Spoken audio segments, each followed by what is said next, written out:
സിംബാബ്വെക്കെതിരെ ആദ്യ T20 India തോറ്റപ്പോൾ എല്ലാവരും കളിയാക്കി. എന്നാൽ ഇപ്പോൾ ഇന്ത്യ നാലാമത്തെ T20യിൽ 10 വിക്കറ്റിൻ്റെ ചരിത്ര വിജയമാണ് നേടിയിരിക്കുന്നത്. ക്രിക്കറ്റ് ലോകം മൊത്തം ഞെട്ടിയിരിക്കുകയാണ്. ജയ്സ്വാൾ ഇന്ന് മികച്ച കളി കാഴ്ചവെച്ചു. അതുപോലെ ശുഭ്മാൻ ഗില്ലും. ഇന്നത്തെ ഇന്ത്യയുടെ വിജയം കണ്ട് ഓസ്ട്രേലിയൻ ക്രിക്കറ്റ് ഇതിഹാസങ്ങൾ പറഞ്ഞ കാര്യമാണ് നമ്മൾ ഈ ഒരു വീഡിയോയിൽ പറയുന്നത്. ഇത്തരം ക്രിക്കറ്റ് ന്യൂസിന് വേണ്ടി ഈ ചാനൽ മറക്കാതെ സബ്സ്ക്രൈബ് ചെയ്യൂ. സിംബാബ്വെ ഇന്ന് 152 റൺസാണ് എടുത്തിട്ടുണ്ടായിരുന്നത്.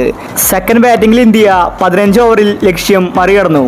ഇന്നത്തെ ഇന്ത്യയുടെ വിജയം കണ്ട് ഓസീസ് ഇതിഹാസങ്ങൾ പറഞ്ഞത് ഇങ്ങനെയായിരുന്നു: ഈ ഒരു ഇന്ത്യൻ ടീമിനെ മറ്റു ടീമുകൾ ഭയക്കേണ്ടിയിരിക്കുന്നു. ഇന്ത്യയുടെ ബി ടീമാണ് ഇങ്ങനെ കളിച്ചിരിക്കുന്നത്. ജയ്സ്വാളിൻ്റെ ബാറ്റിംഗ് ശരിക്കും ഞങ്ങളെ അത്ഭുതപ്പെടുത്തി. രോഹിത് ശർമ്മയേക്കാൾ മികച്ചൊരു കളിക്കാരനായിട്ട് ജയ്സ്വാൾ ഉയർന്നു വരും. T20 ക്രിക്കറ്റിൽ ഇനി ജയ്സ്വാളിനെയാണ് നമ്മൾ പേടിക്കേണ്ടത്. ഓസീസിൻ്റെ ഹെഡിനേക്കാൾ മികച്ച കളിയാണ് ജയ്സ്വാൾ കാഴ്ചവെക്കുന്നത്.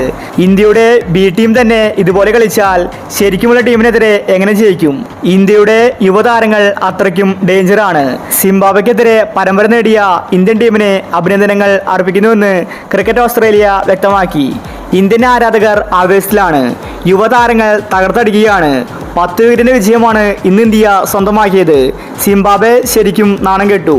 പക്ഷേ മലയാളി ആരാധകർ നിരാശയിലാണ്. സഞ്ജുവിന് കളിക്കാൻ ഒരു അവസരം പോലും ഇന്ന് കിട്ടിയില്ല. കഴിഞ്ഞ മത്സരത്തിലും സഞ്ജുവിന് 18ാമത്തെ ഓവറിലാണ് കളിക്കാൻ അവസരം കിട്ടിയത്. ഇനിയാകെ ഒരു T20 മാച്ച് മാത്രമേ ബാക്കിയുള്ളൂ. അതിലും സഞ്ജുവിന് അവസരം കിട്ടാൻ സാധ്യത കുറവാണ്. അത്രയ്ക്കും മികച്ച ഫോമിലാണ് ഇന്ത്യൻ താരങ്ങൾ. സഞ്ജു 5ാമതാണ് കളിക്കാൻ ഇറങ്ങുന്നത്. നിലവിലിപ്പോൾ ഇന്ത്യ 3-1 പരമ്പര സ്വന്തമാക്കിയിരിക്കുകയാണ്. ഇനി ഓരോരു T20 മാത്രമേ ബാക്കിയുള്ളൂ. സിംബാബ്വെ ഇന്ത്യ ഇങ്ങനെ കളിക്കുമെന്ന് ഒരിക്കലും തന്നെ കരുതിയില്ല. ഇന്ന് ജയ്സ്വാളിന് സെഞ്ചുറി അടിക്കാമായിരുന്നു. എന്നാൽ ഗില്ല് വേഗത്തിൽ കളിച്ച് ജയ്സ്വാളിൻ്റെ സെഞ്ചുറി നഷ്ടമാക്കി. അപ്പോൾ ഇത്തരം ക്രിക്കറ്റ് ന്യൂസിന് വേണ്ടി ഈ ചാനൽ മറക്കാതെ സബ്സ്ക്രൈബ് ചെയ്യൂ.